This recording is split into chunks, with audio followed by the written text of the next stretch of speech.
They say that when you've worked at one place for a long time, the building starts to feel like a part of you, its rhythm syncing with your own. For me, that wasn't just a metaphor. For 40 years, my office, my entire world, was the basement of the ChemSynth corporate headquarters. I was the corporate archivist, a title that sounds much grander than the reality.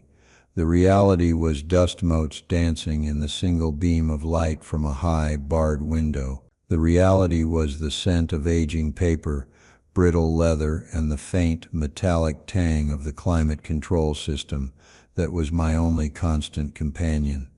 I was the guy who managed the company's history, the keeper of its institutional soul, tucked away in a place no one ever visited, unless they were hopelessly lost or sent on a fool's errand by a manager who didn't know any better.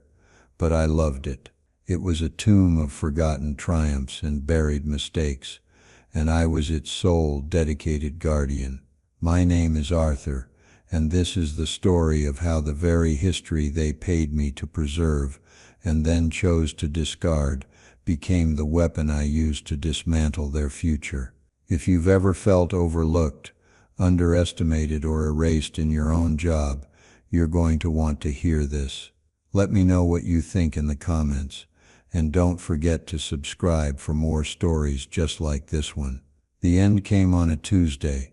Tuesdays were usually quiet. I'd spend them cross-referencing old patent filings with laboratory logs from the 50s, a task as meditative as it was meticulous.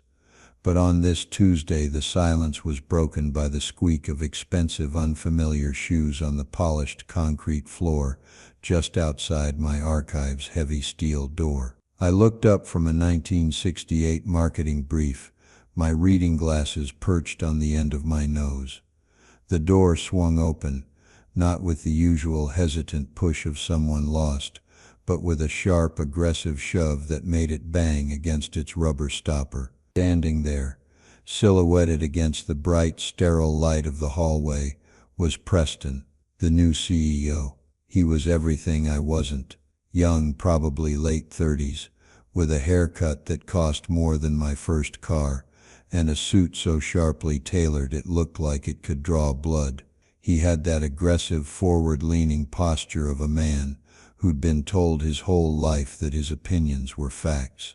He'd been on the job for 6 months, a whirlwind of buzzwords and disruptive synergy, and in all that time he'd never once set foot in my domain. He didn't enter. He just stood in the doorway, his eyes scanning the endless rows of gray metal shelves, the neatly labeled archival boxes, the rolling ladders, the entire physical manifestation of a century of corporate memory. His lip curled in a way that was probably meant to be a thoughtful pout, but came across as pure disgust. It was the look of a man who sees a perfectly good wine cellar being used to store old books. A woman I didn't recognize, carrying a tablet like a shield, stood just behind him. Preston pointed a finger, not at me, but at the room itself. His voice was loud in the quiet space, an unnatural intrusion. He said, "We're digitizing everything. A complete operational overhaul. We're moving to a cloud-based agile response data paradigm." He said paradigm like he'd invented it. I just blinked, waiting for the part that involved me. I'd heard the rumors, of course. The memos about digital transformations had been circulating for months. I'd even sent a few proposals upstairs, detailing a methodical, careful process for digitizing the most critical assets while preserving the fragile originals. My proposals were never answered. Preston finally looked at me, his gaze dismissive. He said, "Arthur, is it your position?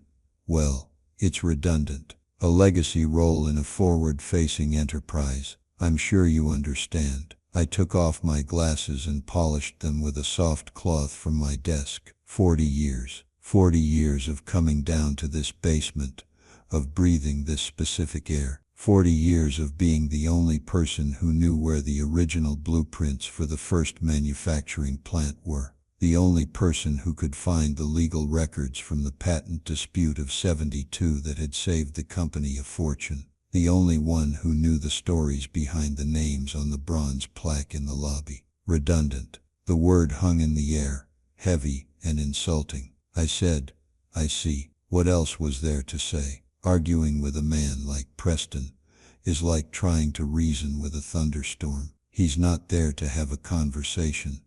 He's there to make noise and change the landscape. The woman with the tablet stepped forward. She was HR. She had that practiced, sympathetic look that isn't sympathy at all, but a tool to de-escalate a legal liability. She slid the tablet onto the edge of my large oak desk, my father's desk, which I'd brought in myself 30. A contract was displayed on the screen. She said, "This is your severance agreement, Arthur. The company is being very generous. It's a standard package." I didn't look at it. I knew what it would be. A few months' pay, a non-disclosure agreement thicker than a dictionary, and a clinical farewell, the corporate equivalent of a pat on the head and a push out the door. Generous. After 4 decades of loyalty, after foregoing promotions to stay in the role I loved, the role that was vital, even if they were too blind to see it. Competence isn't cheap until you lose it. It was a phrase my own mentor,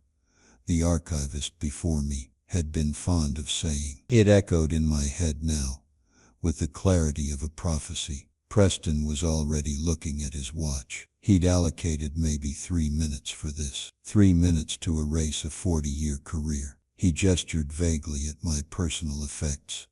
A framed photo of my wife Eleanor, a collection of antique fountain pens, a ridiculously large coffee mug my daughter had given me that said "World's Greatest History Nerd." He said, "Janice from facilities will be down with a box for your things. We'll need your key and access credentials before you go." And that was it. He turned and walked away, his expensive shoes squeaking his retreat. The HR woman gave me another one of those empty, pity-deep smiles and followed him, leaving me alone in the sudden, crushing silence. A cardboard box. My severance was a cardboard box for my things. For a moment, I just sat there, the smell of old paper seeming to mock me. "They were digitizing everything," he'd said, wiping away the dust. What he didn't realize, what no one in this building but me knew, was that some things can't be digitized. Some things are too volatile,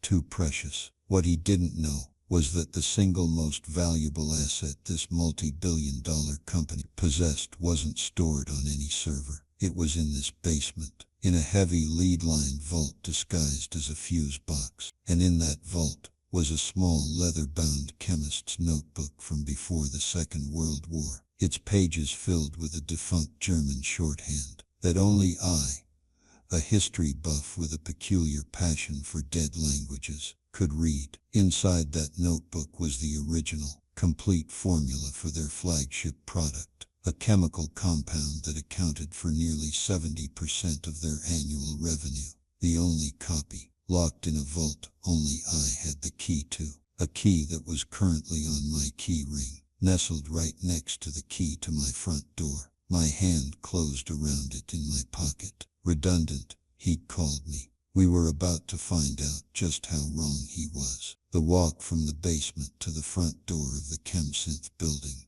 was the longest of my life. Janice from facilities, a woman I'd known for 20 years, brought down the cardboard box with an apologetic look in her eyes. She was a good person, caught in the gears of a machine she didn't control. She helped me pack my mug, my pens, and the photo of Eleanor. She didn't rush me. When I unplugged the small antique lamp on my desk, the corner of the archive it illuminated plunged into shadow, and it felt like a part of me was being extinguished. I looked at the rows upon rows of boxes, each one a story I knew by heart. The history of 100 triumphs, 1,000 failures, 1,000,000 tiny decisions that had built this empire. And it was all being handed over to a man who saw it as clutter. When I reached the heavy steel door, I paused. My key ring was in my hand. It had 2 important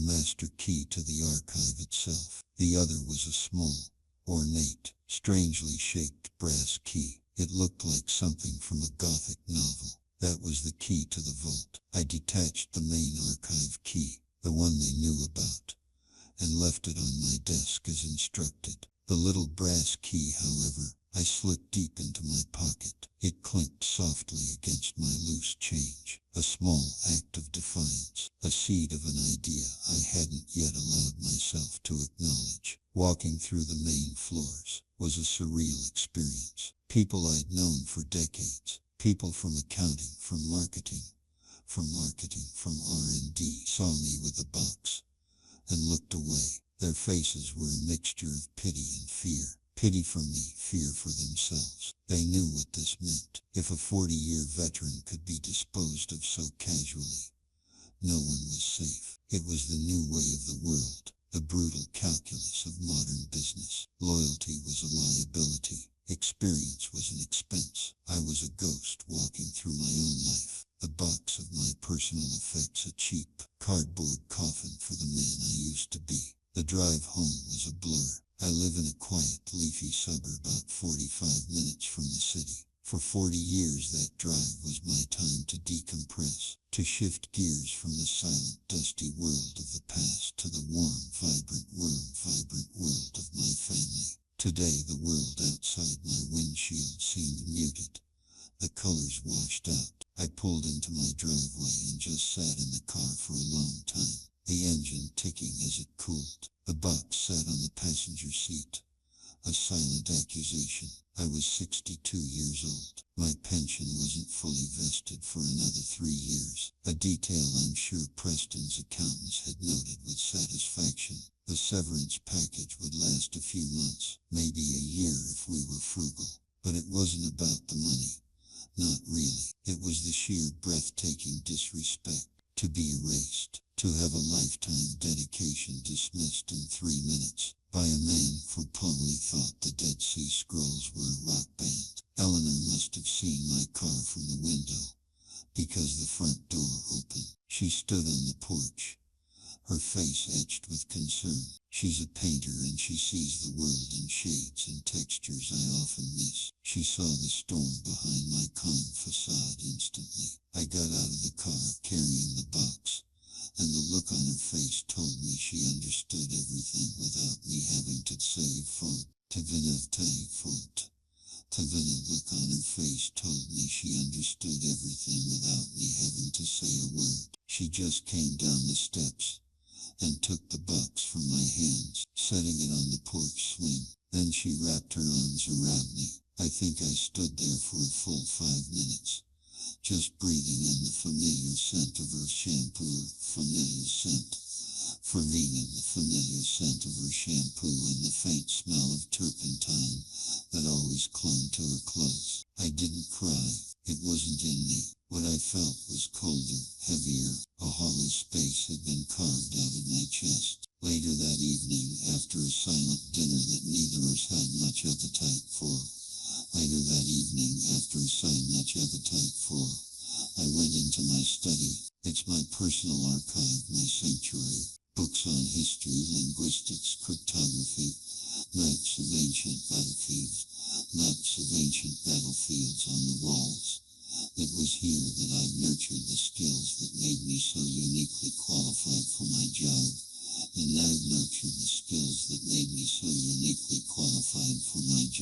I poured myself a small glass of small malt, a fine milky and complex, a gift from my son on my plate, a gift from my son on my last birthday. I never drank bourbon. That was a cliche for detectives and cheap novels. I preferred something with Morris history, more detectives and cheap novels. I sat in my leather armchair and let the silence of the house arraign me. The rage hadn't come yet. That would too simple, too hot. This was a cold fury crystallizing slowly in my vein. It was the fury of a craftsman whose life's work was made loud, worthless by someone who cared, called me screwdriver. My phone buzzed on the table beside me. It was a text from David David was a young chemical engineer.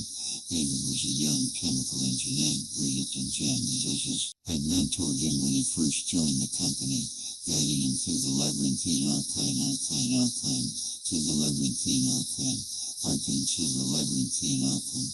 Which has developed two ChemSynth profitable new patents. He was one of the few who understood the value of what was stored in my basement. The text read, archivist, I'm so sorry. It's insane. They have no idea what they've done. I typed back a simple reply. Thank you, David. I appreciate that. Another message came almost immediately. They put Preston's new hire in charge. They did put Preston's new hire in charge. A guy named Kyle. He's 28, and his main qualification seems to be that his father plays golf. Preston. He asked me today where we keep the digital formula database. I almost laughed in his face. My fingers tightened around my place. I almost laughed in his face. My fingers tightened around my glass. Kyle, I'd heard the name, one of Preston's golden boys. The arrogance was staggering. They didn't just think the archive was obsolete. They genuinely believed that everything of value, everything that mattered already existed as a neat little file on a server. They had no conception of a world before the cloud. That's when the first flashback hit me, unbidden. It was about 15 years ago. The CEO at the time, a shrewd old man named Marcus Thorne, had called me to his penthouse office. There was a panic. A competitor was suing them, claiming ChemSynth's flagship product, Athelgard, infringed on one of their older patents. It was a corporate raid disguised as a lawsuit designed to tank ChemSynth's stock and force a hostile takeover. The legal team was in a frenzy. They needed proof of prior art, evidence that ChemSynth's discovery predated the competitor's patent. The digital records were incomplete. A server migration in the late 90s had corrupted a swath of R&D data. Marcus looked at me, his face pale. He said, Arthur, is there anything at all? I spent the next 72 hours without sleep, surrounded by dusty lab journals from the 1930s and 40s. It was in one of those journals tucked into a pocket in the back cover that I found it, a dated, signed letter from the lead chemist, Dr. Klaus Richter, to his research partner in Berlin, describing the foundational molecular structure of what would become Athelgard. The letter was postmarked a full 2 years before the competitor's patent was filed. I brought it to Marcus. The lawsuit was dropped within the hour. The company was saved. My reward was a quiet thank you from Marcus, a handsome bonus that I used to pay for my daughter's college tuition, and the deep, abiding satisfaction of knowing my work mattered. No one else ever knew. It was just another secret, kept safe in the quiet hum of the basement. Another memory surfaced. Just 5 years ago, a major marketing campaign was being launched. They were bringing back a beloved product from the 80s, a nostalgia play, but no one could find the original branding guideline. The ad agency they'd hired was running up a huge bill trying to recreate the look and feel from scratch. The head of marketing, a frantic woman named Sarah, called me in desperation. She said, Arthur, it's a long shot, but do you have anything on sun-drenched soda? I led her down to a specific row, pulled a specific gray box from a high shelf, and produced the original marketing kit from 1984. The Pantone color codes, the font licenses, the high-resolution transparencies of the original photography, everything. I had preserved it, cataloged it, and could retrieve it in under 5 minutes. I had saved her department $100,000 and a world of embarrassment. Her gratitude was immense, but upstairs, in the C-suite, it was just a problem that had magically solved itself. My competence made me invisible. The company ran smoothly because of the systems I maintained, and because it ran smoothly, they assumed the systems maintained themselves. These memories weren't making me sad. They were making me angry. The hollow feeling in my chest was starting to fill with something hard and sharp. I thought about the severance agreement, standard package. I wondered if they had factored in the time I'd come in on a Christmas day because a pipe had burst in the sub-basement, threatening the oldest corporate charters from the 1920s. I'd spent 8 hours in freezing water with a shop vac, saving those priceless, irreplaceable documents. I got a $50 gift card to a steakhouse for that. I looked back at my bookshelf. My eyes landed on a worn copy of a German textbook, a guide to current schrift, the old, almost indecipherable cursive script used in Germany until it was officially banned by the Nazis in 1941. And next to it, a slim volume on the Gabelsberger shorthand system, an even more obscure form of stenography used by academics and professionals in the late 19th and early 20th centuries. I had studied them for fun, a mental puzzle. Dr. Klaus Richter, the genius chemist who had invented Ethelgard, was a German émigré who had fled his homeland in the mid-1930s. He was notoriously paranoid about his work, a paranoia that turned out to be well-founded. He never trusted typewriters, believing them to be insecure. He wrote all his most sensitive notes in a personalized blend of current and Gabelsberger shorthand, a code so unique that even at the time, only he and perhaps his most trusted assistant could read it. And his final master notebook, the one containing the complete, multi-stage formula for Ethelgard, including the notoriously difficult-to-replicate catalytic process that gave the compound its unique stability, was locked in that vault. The notebook itself was a historical artifact, but the knowledge it contained was the lifeblood of a multi-billion-dollar enterprise. Why was it never digitized?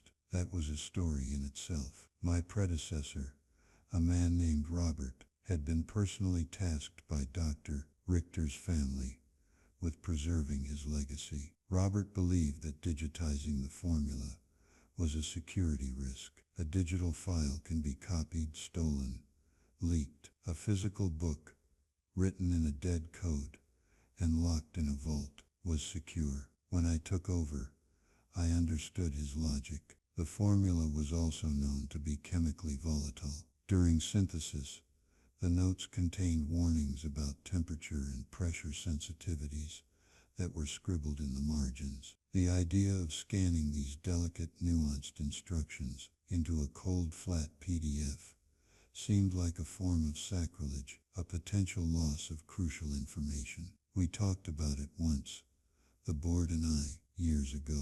They were worried about a fire, a flood. I pointed out that the notebook was in a fireproof, waterproof, lead-lined vault. They were satisfied. The cost of a full-scale secure digitization project was deemed too high for a problem that was already solved. So the single point of failure remained, a feature, not a bug, and I was the only person on Earth who held the key, both literally and linguistically. My resolve hardened. This wasn't just about being fired, it was about the desecration of a legacy. Preston and his MBA acolytes weren't just streamlining a company, they were stripping it for parts, ignorant of the value of what they were throwing away. They saw history as a burden. I was about to teach them that it was the foundation, and they had just dynamited their own support columns. I picked up my phone and texted David back. David, could you do me a favor? Keep me informed of the mood over there. I have a feeling things are about to get interesting. His reply was instant. Absolutely. This is going to be better than television. I took a slow sip of my scotch. The cold fury was now a quiet, clear-eyed calm. My breakdown was over. It was time to build. My revenge wouldn't be a fiery explosion. It would be a quiet, methodical, and complete dismantling of Preston's world, using the very tools he had despised. I was an archivist. I knew how to find things. I knew how to connect disparate pieces of information. And I knew with absolute certainty that the most important piece of information in ChemSynth's universe was no longer in their possession. It was in my head, and the key to its only physical form was in my pocket. The game had begun. They just didn't know they were playing. The next morning, I woke up before the sun. The sense of purpose was so strong it felt like a physical presence in the room. For 40 years, my mornings had a set rhythm. Wake up, coffee, scan the news, and prepare for a day of quiet scholarship in my basement kingdom. Now that rhythm was broken, but it was replaced by a new one, the rhythm of a hunt. My first call wasn't to a lawyer or a headhunter. It was to my old mentor's daughter, a woman named Clara, who was a history professor at the university. Her father, Robert, had been my predecessor, the man who had first shown me the vault and explained the significance of Dr. Richter's notebook. "Clara, it's Arthur. I'm sorry to call so early." "Arthur, it's good to hear your voice. No trouble at all. How are you?" The question hung in the air. How was I? Unemployed, vengeful, strangely energized. I said, "I'm well, thank you." "Listen, Clara. I have a question about your father. I was let go from ChemSynth yesterday." There was a sharp intake of breath on the other end of the line. "Oh, Arthur. No. After all these years. Those fools." I smiled. It was good to hear the indignation in her voice. I continued, "They're restructuring. As part of that, I'm trying to ensure some of the older, more sensitive historical assets are properly handled. I was wondering if you had any of your father's old papers, specifically anything related to his correspondence with the Richter family back in the 60s. There was a pause. She said, "You mean about the notebook? Dad was always so secretive about that. He called it the alembic. He said the family had given him a mandate, a sacred trust. He was terrified someone would try to commercialize Klaus Richter's name or misrepresent his work. Why? This was perfect. A mandate, a sacred trust. These weren't corporate terms. They were the language of legacy, of honor. Preston and his team wouldn't understand them. But a board of directors, or a judge." I said, "The new leadership is a bit aggressive in their approach to data management. I have a concern that they might not appreciate the nuances of the arrangement your father made. Any documentation you have could be helpful in framing the historical context for them." It was a carefully worded half-truth. I wasn't trying to help them. I was building my fortress, and this was the first stone. Clara said, "Let me look. I have a few of his old file boxes in the attic. He kept meticulous records. I'll see what I can find about the Richter estate's instructions. And Arthur, be careful. Men who don't value the past are dangerous, because they think they have no debts to pay." Her words were a balm and a warning. I thanked her and hung up, a new piece of the puzzle sliding into place. This wasn't just about a formula. It was about a promise made to a grieving family decades ago, a promise to protect a man's life work. I wasn't just a disgruntled employee. I was the custodian of that promise. The moral high ground is a powerful strategic position. My next step was to understand my own position. I found a boutique law firm that specialized in intellectual property and employment law. I made an appointment for the following day, not with a junior associate, but with the senior partner, a man named Elias Vance. He had a reputation for being a shark, but a meticulous one. The day of the meeting, I put on my best suit, the one I saved for weddings and funerals. It felt strange, like putting on a costume. I walked into a high-rise office of glass and chrome, the polar opposite of my basement archive. Vance was a man about my age, with sharp eyes and a weary but intelligent face. He listened without interruption as I laid out the entire story, from my 40 years of service to the final, dismissive meeting with Preston. I told him about the vault, the notebook, the shorthand, and the key in my pocket. I left nothing out. When I finished, he leaned back in his chair, steepling his fingers. He was silent for a long time, just looking at me. I could see the gears turning in his legal mind, assessing risks, finding angles. Finally, he spoke, his voice dry and precise. "Morgan, you are in a uniquely fascinating and precarious position. Let's break it down. First, the notebook itself. It is, without question, the physical property of ChemSynth. You cannot take it, sell it, or destroy it without exposing yourself to significant criminal and civil liability. The key, in their eyes, is also company property. Your failure to return it could be construed as theft." My heart sank a little. He held up a hand. "However, the knowledge inside your head is yours. Your ability to read a defunct shorthand is a skill you cultivated. It is not a proprietary corporate asset. They cannot force you to translate the document. They can fire you for not performing a task, which they've already done, but they cannot compel you to perform that task now that you are a private citizen. It's like firing the only person who knows the combination to a safe, and then trying to sue him for not telling you the numbers." A sliver of light, he continued. "The arrangement with the Richter estate is the interesting part. If Clara finds documentation showing that ChemSynth is merely a custodian of the notebook, not its outright owner, and that this custodianship came with specific conditions of preservation, conditions the current leadership is clearly violating by their negligence,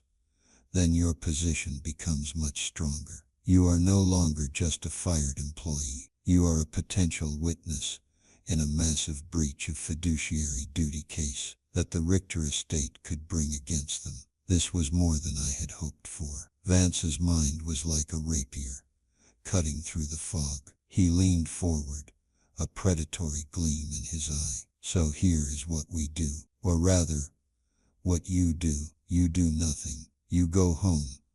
You enjoy your garden. You spend time with your wife. You do not contact them. You do not answer their calls. You wait. The moment they realize they cannot replicate that formula, they will come to you. Their first approach will be friendly. The second will be threatening. The third will be a blank check. You will refuse them all. Your leverage increases with every hour. Their production lines are down. We let them walk deep into the trap they've set for themselves." He explained the concept of a non-compete agreement, which I had signed. Mine was fairly standard. I couldn't work for a direct competitor in a similar role for 12 months. But Vance pointed out a loophole. Working for is a specific legal term. Consulting, forming a new entity that provides a unique service, or being hired by a competitor in a completely different capacity. Those were gray areas. The key was not to compete as directly, but to make myself so valuable that the market would come to me. I left his office feeling 10 feet tall. The cold fury had been replaced by a crystalline strategic focus. I had a plan, I had an ally, and I had the one thing Preston had thrown away: time. Over the next week, a strange sort of peace settled over me. I worked in my garden, pulling weeds with a vengeance. I spent afternoons with Eleanor, visiting art galleries, and walking in the park. It was like a vacation, but with a simmering undercurrent of anticipation. Every day David would send me a short coded update. Day 2, Kyle asked it to run a search for Ethelgard_final_formula.docs. They are still looking. Morale in R&D is tense. Day 4, rumors are flying. The quality control team flagged the latest batch of Ethelgard. The catalytic stability is off. They're blaming it on a raw material supplier. They don't know it's the process yet. Day 7. They know. The head of production had a screaming match with Kyle in the middle of the lab. Something about yields being down 30%. Preston has called a mandatory leadership meeting for tomorrow morning. The circus is officially in town. I read these messages with a grim satisfaction. It was like watching a recording of a train wreck that you knew was coming. They were at the first stage denial. They were looking for a simple explanation.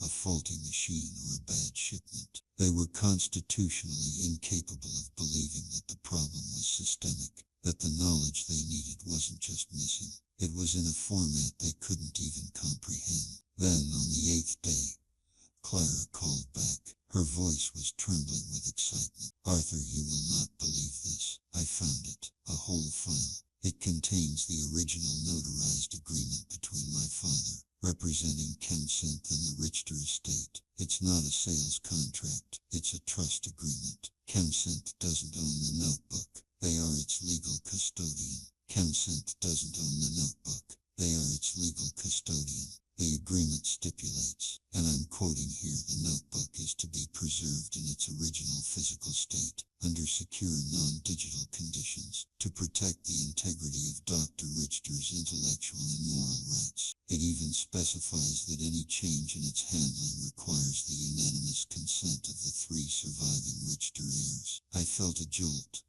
like a surge of electricity. This was it. This was the master key. This changed everything. I asked her, "Clara, would you be willing to send me a scanned copy of that agreement? And would you, if it came to it, be willing to speak with the Richter heirs on my behalf?" There was no hesitation. "For my father's legacy. And for yours, absolutely. Those corporate vultures will not get away with this." The plan was now complete. It was a beautiful, elegant machine. I had the linguistic key. I had the physical key. And now, thanks to Clara and her father's meticulous record-keeping, I had the legal key. Preston hadn't just fired a redundant archivist. He had alienated the one man who could protect his company from the consequences of its own foundational arrogance. He had no idea of the storm that was about to break over his head. I sat back in my armchair, the phone call with Clara echoing in my mind, and allowed myself a small, satisfied smile. All I had to do now was wait for the phone to ring, and I knew with the certainty of a historian reading the omens of a falling echo, and I knew with the certainty of a historian reading the omens of a falling empire that it would. The silence from their end was the most telling sign of all. It was the silence of pure, unadulterated panic.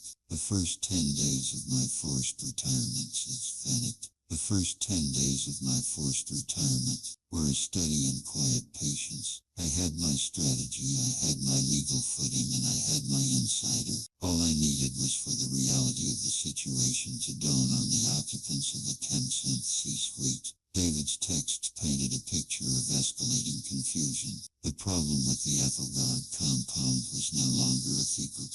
The problem with the Ethelgard compound was no longer a secret. Yields were plummeting. The catalytic process, the very heart of the formula that made it so stable and effective, was failing. Without the precise multi-stage instructions from Dr. Richter's notebook, the R&D chemists were essentially flying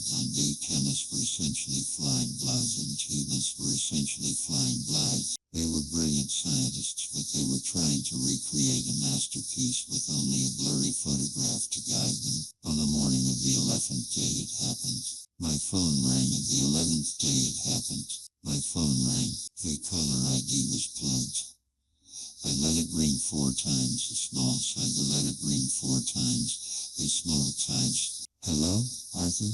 It's Preston." His voice was strange, attempting a casual, friendly tone that was about as natural as a shark in a tuxedo. I said nothing. The silence stretched, and I could hear the faint, frantic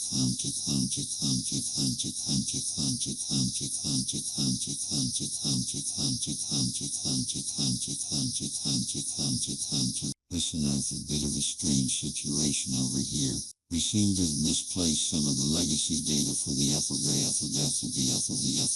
project, the original development notes. We were hoping you might remember where they were archived before the transition." Misplaced, such a delicate word. He made it sound like he was looking for a set of car keys. not the cornerstone of his entire company. I said everything of significance was always stored in the main archival vault, or the sub-level secure file room, as per my documentation, which I'm sure you have access to. There was another pause. He knew I was being difficult. I could almost hear him grinding his teeth. Right, I can. Years after, some of the older material, particularly the pre-war stuff, seems to be, well, it's not in a standard format. We found a notebook. The discovery. I kept my voice flat, uninterested. A notebook. There are hundreds of notebooks in the archive. You'll have to be more specific. It's German, I think. And then, I think, some kind of handwriting. No one here can make heads or tails of it. We thought, with your background, I let him hang backly. I read the look he meant. I could picture it perfectly. The worn black leather, the brittle yellow pages, the dense spidery script for Fleischrichter's Paradox, Fleischrichter's Paramount Genius. I said, Christian, I no longer work for ChemSynth. My expertise is my own now. I'm afraid I can't with them. The false friendliness in his voice evaporated instantly, replaced by a cold edge of command. This is not a request, this is a matter of corporate security. That notebook is company property, and your knowledge of its contents is a work product you developed while on the company payroll. I can have our legal team on the phone in 5 minutes. Exactly the move Banks had predicted. The threat. I felt a surge of adrenaline, but my voice remained qualified. The threat. I'd advise your legal team to be very careful, Christian. But I'd advise your legal team to be very careful. Before they call me, they might want an trust agreement. ChemSynth signed with the Richter State in 1965. I believe a copy should be on file. It has some very specific stipulations about the handling of Dr. Richter's personal effects. Have a good day. I hung up. My hand was shaking slightly, but not from fear. It was the thrill of a fight. I just fired the first shot in the first shot. The trust agreement. He had no idea what it was, but the mere mention of he'd spoken with such confidence, would send confidence, such assignment. We knew what to find there. They weren't dealing with a confused old man anymore. They were dealing with an opponent who was cold. 2 days passed. The silence from ChemSynth was deafening. David's texts became more frequent, more frantic. Day 13. All helms were broken loose. Legal is in lockdown. They've been pulling every file related to the company's founding. The phrase Richter State is being whispered in the hallways like a cruise ship. Production of April Guard has officially halted. The financial guys are starting to sweat. I read the message while pruning the roses in my garden.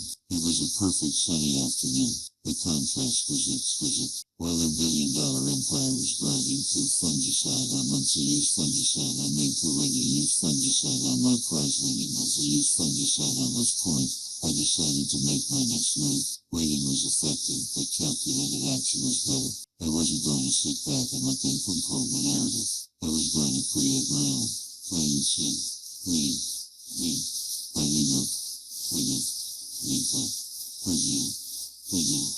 Used by the site successfully incorporated a new business. I called it our Civil Integrity Group. It sounded solid, respectable, and just vague enough to be intrigued. Elias Vance handled the paperwork. Ensuring was unflagged. My new company's mission was to provide specialized consultation on the curation, preservation, interpretation, impersonation, and non-interpretation of non-digital legacy assets. A niche market to be sure, but a market for which it is now the world's leading, and perhaps leading, expert. Second, I reached out to it. I mentioned a man named Julian Croft. First as editor-in-chief of Chemical Notes, Indigo Scorgi of Chemical Industry Rick. I had been a source for him,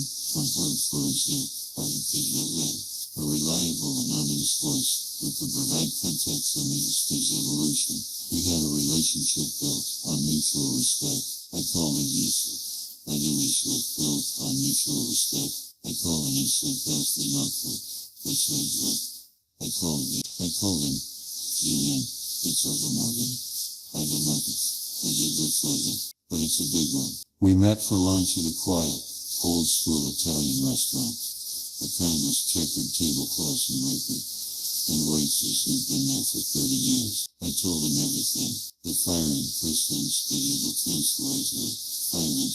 The firing Preston's digital transformation, the notebook, the trust agreement. I didn't frame it as a story of revenge. I framed it as a cautionary tale, a story about the clash between new school corporate arrogance and old school institutional knowledge. I said, the new generation of leaders, Julian, they see information as data.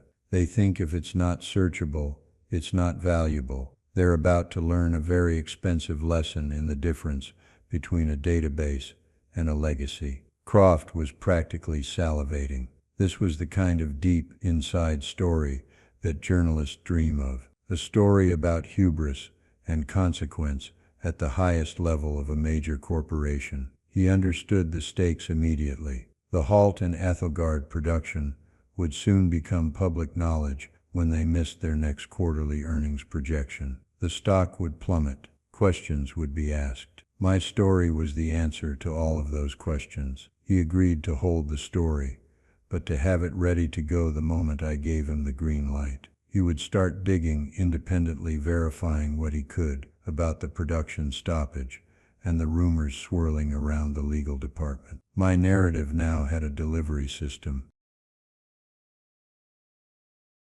The first public sign of the power shift came a week later. ChemSynth was forced to issue a press release. It was a masterpiece of corporate obfuscation.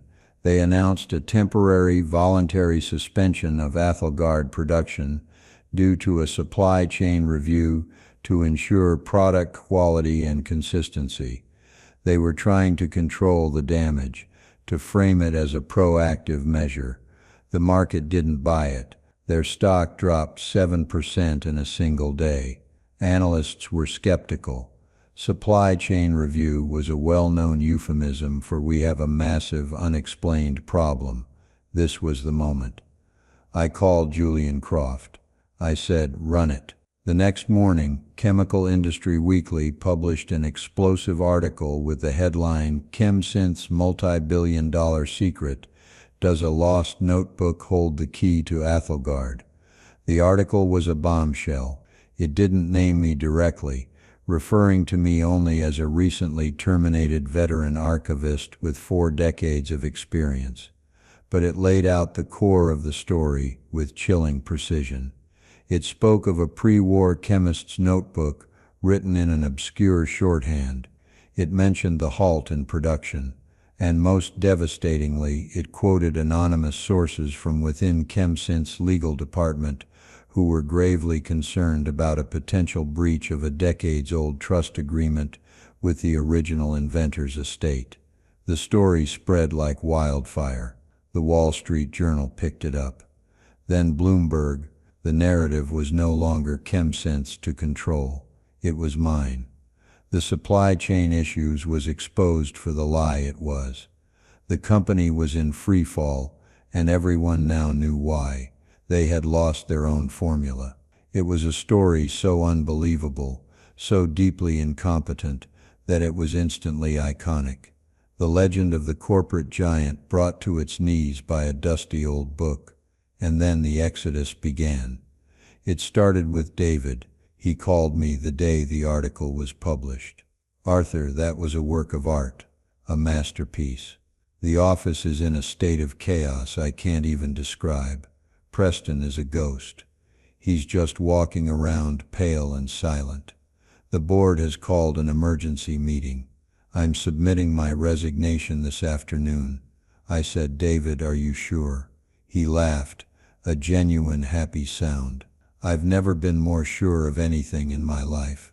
I can't work for these people. They're idiots. I'd rather work for a man who understands that value isn't always something you can quantify on a spreadsheet. In fact, is Archival Integrity Group hiring? I hired him on the spot.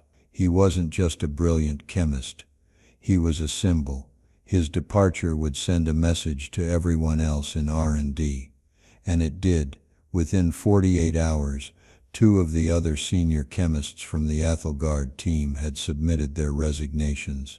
They were older guys, veterans like me, who had been pushed aside by Preston's youth-obsessed restructuring. They had immense respect for Dr. Richter's work and were appalled by the company's negligence.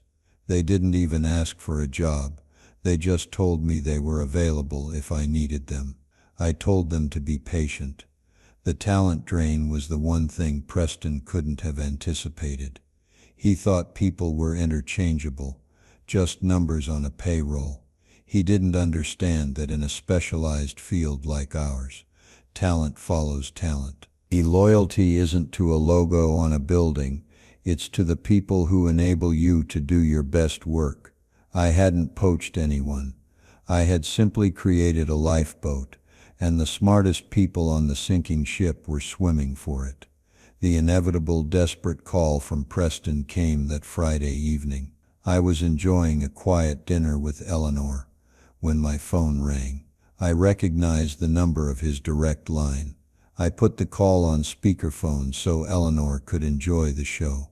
I said, "Arthur Morgan." His voice was a ragged whisper. "Arthur, we need to talk. This has gone too far. This media circus, the resignations, you're destroying the company." I took a bite of my salmon. It was cooked perfectly. I said, "I'm not doing anything, Preston. I'm enjoying my retirement. It seems to me the company is destroying itself." A classic case of self-inflicted wounds, wouldn't you say? You did this. You leaked the story. You're poaching my staff. I could hear the panic turning into rage. He was losing control and he knew it.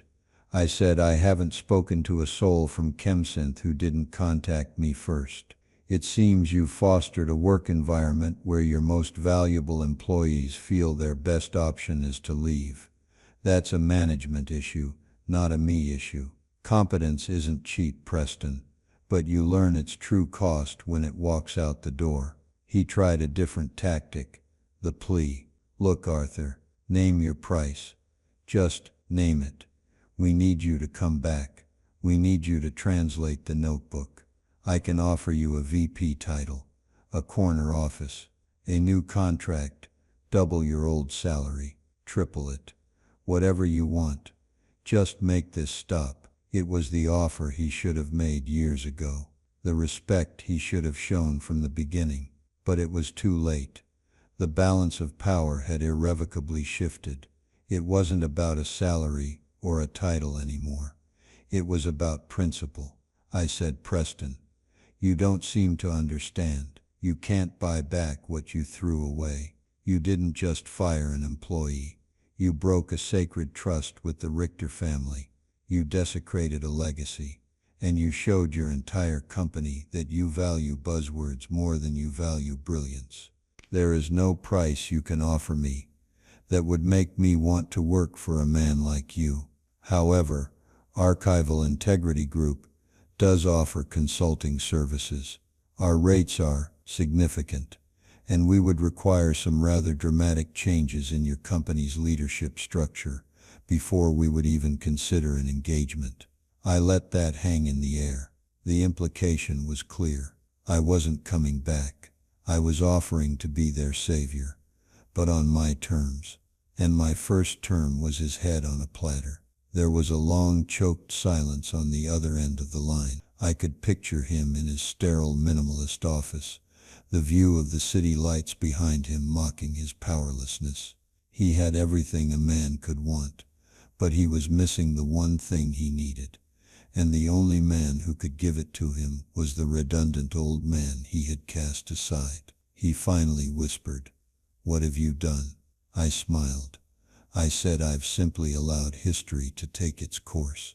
And then I hung up. The final act of the drama unfolded faster than I could have imagined. My final call with Preston had been the catalyst. He was a cornered animal, and his panicked, incoherent report back to the board of directors must have sealed his fate. They were businessmen, and they understood only one thing: the hemorrhaging of money. With Athelgard production offline, the company was losing millions of dollars a day. The stock was in a tailspin, and activist investors were beginning to circle. They needed a solution, and they needed it yesterday. Preston was no longer part of that solution. He was the primary obstacle. The call came 2 days after my conversation with Preston. It wasn't from him. It was from a woman named Harriet Shaw, the lead independent director on ChemSynth's board. Her voice was calm, professional, and devoid of the panic that had colored Preston's.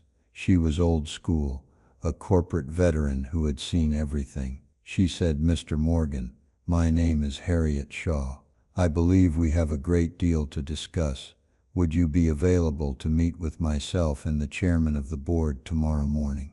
I said I would, "but not at your offices. We'll meet on neutral ground. My lawyer will send you the details." The meeting took place in a private conference room at Elias Vance's law firm. It was just me, Vance, Harriet Shaw, and the board chairman, a portly, silver-haired man named George. The atmosphere was thick with tension, but it was a civilized tension. The time for threats and panic was over. This was a negotiation. George started, his tone somber. "Mr. Morgan, we find ourselves in an untenable position. It's clear that mistakes were made. Serious mistakes. Preston's employment with ChemSynth has been terminated, effective immediately." There it was, the first concession. It was delivered without fanfare, a simple statement of fact. I felt a flicker of satisfaction, but kept my face impassive. Harriet took over. She said, "We have reviewed the trust agreement with the Richter estate. Your assessment of our legal exposure was accurate. We have also failed to make contact with the Richter heirs. It seems their legal representatives will only speak to a Mr. Arthur Morgan." I glanced at Vance, who gave a nearly imperceptible nod. I had asked Clara to make that call. I was now the sole gatekeeper to any potential resolution. Checkmate. George leaned forward, his hands clasped on the polished table. "Arthur, may I call you Arthur? We need you to come back. We need you to help us. We understand you're not interested in a traditional employment arrangement. So tell us, what do you want?" This was the moment.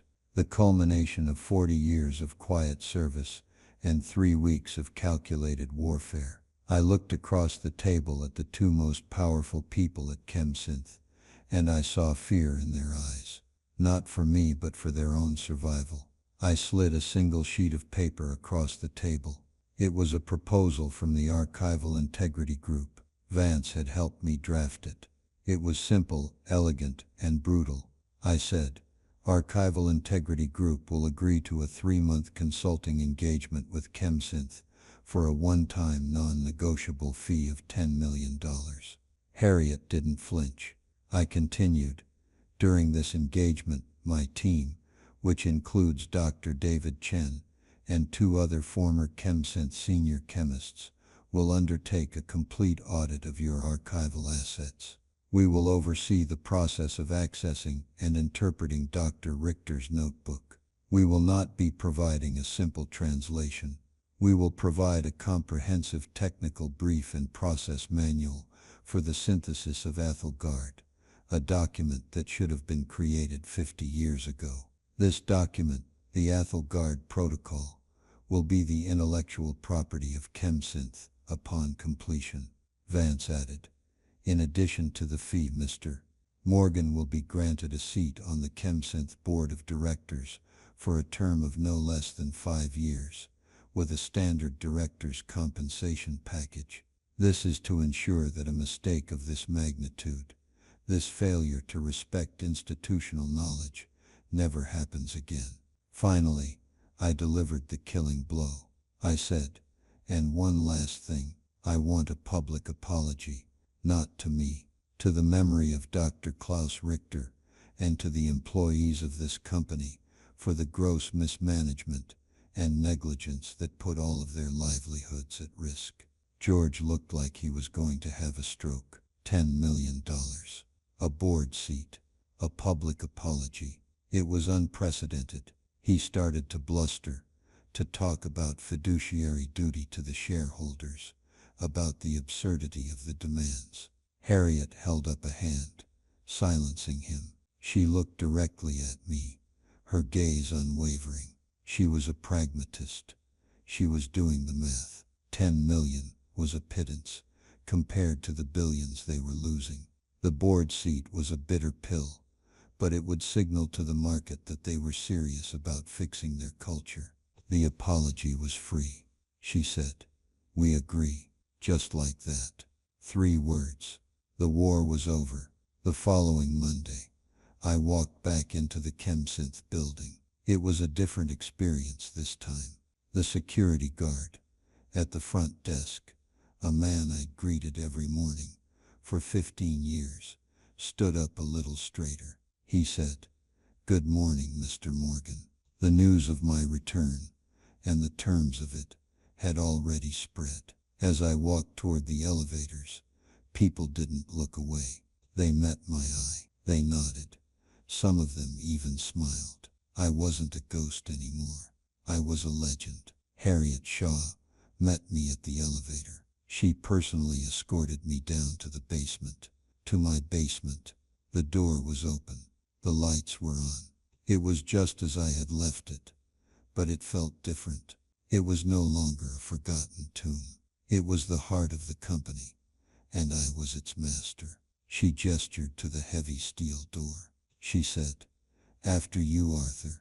I walked into my old office. The cardboard box with my things was gone. My desk was clean.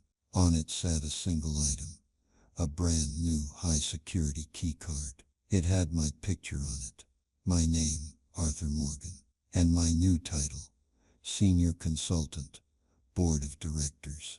I walked over to the disguised vault, the small, unassuming fuse box on the wall. Harriet and a team of anxious-looking executives stood a respectful distance away. I reached into my pocket and pulled out the small, ornate brass key. It felt warm in my hand. I inserted it into the hidden lock. It turned with a satisfying, well-oiled click. I swung the heavy lead-lined door open. Inside, sitting alone on a velvet-lined shelf, was the notebook. It was smaller than you'd imagine, but its presence filled the vault. I picked it up gently. The leather was cool and smooth. I didn't open it. I just held it. This was the source of it all. Not just a formula, but a legacy of genius and paranoia that had, in the end, saved itself from the barbarians at the gate. I turned to Harriet. I said, "The assessment can begin. My team will be here in the morning." I walked out of the archive, leaving the vault door open. I didn't need to guard it anymore. The entire company was now my security team. My vindication wasn't just in the money or the board seat. It was in that moment, in the silent, grudging respect of the very people who had cast me out. They hadn't just brought me back. They had been forced to acknowledge that the dusty, forgotten history they despised was the only thing that could guarantee their future. The archivist was now running the archives, and everything else too. So here I am. I'm telling you this story, not from my old basement, but from a spacious corner office on the top floor. It was Preston's office. I took it. The view is nice. My company, the Archival Integrity Group, is thriving. We consult for other corporations now. Companies who heard the ChemSynth story and suddenly realized their own institutional memory might be stored in a dusty box, in a forgotten closet, guarded by a quiet employee they've been overlooking for years. My old team is with me. David is my right-hand man. David is my right-hand man. Be brought over are pioneering a new R&D division, built on a foundation of respect for the past. ChemSynth is stable now, with a historian on the board. They've learned to be a little more humble, a little more careful. They've learned that the oldest things in a company, the institutional knowledge, the long-serving employees, the promises made in good faith, are often the most valuable. They thought the map was the territory. They looked at the neatly organized digital files and thought they had a complete picture of their world. But they didn't understand that a map is worthless without the guide, who can read the language it's written in, who knows the history of the terrain, and who remembers where the dragons are buried. They called me redundant. They erased me, but they forgot that an archivist's entire job is to make sure nothing is ever truly erased. We remember everything, especially the things you'd rather forget. This story, my story, isn't really about revenge. Not in the end. It's about value. It's about understanding that true worth in any person or any company isn't in the flashy new thing. It's in the foundation. It's in the foundation. It's in the knowledge that's been built, layer by layer, over decades. It's in the quiet confidence that keeps the whole structure from collapsing. Arrogance sees that as a cost to be cut. Wisdom sees it as an asset to be treasured. I was lucky enough to be in a position to teach a very arrogant man that lesson in a very expensive way. My hope is that by hearing my story, you feel a little more seen, a little more valued in what you do, because the work you do, the knowledge you hold in your head, that has a value they can't put on a spreadsheet. Never let them tell you otherwise. If my story resonated with you, I'd appreciate it if you'd like this video and leave a comment below. Share it if you'd like this video, and leave a comment below sharing your own experiences. We've all had a Preston in our lives at some point. Share this with someone who needs to hear it, and make sure you hit that subscribe button and turn on notifications. So you tap that subscribe button and turn on notifications so you don't miss the next story. Thanks for listening.